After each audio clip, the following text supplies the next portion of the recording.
Welcome to CommPeak. In this video, we'll cover PSTN forwarding, the feature that keeps your business calls connected, no matter where you are.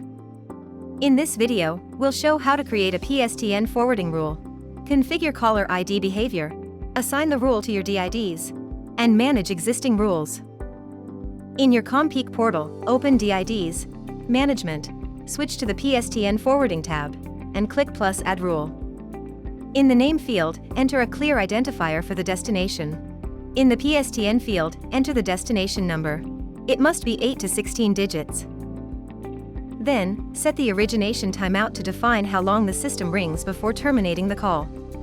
The caller ID format controls what the recipient sees. Select As Is to pass the original caller's number through unchanged.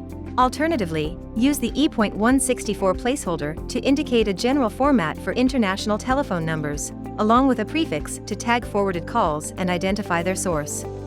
Note that the caller ID rule on the PSTN forwarding page takes precedence over the dynamic caller ID rule, configured on the selected SIP account. Finally, choose the SIP account that will handle your forwarded calls, and click Create Rule.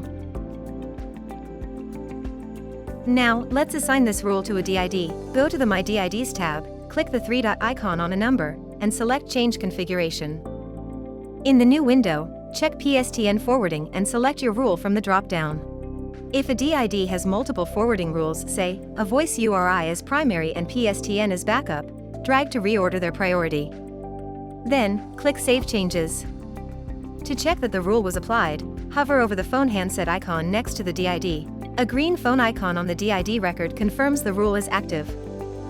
One thing to keep in mind, when you forward to your own number, the call is billed as an outbound call under your pricing plan.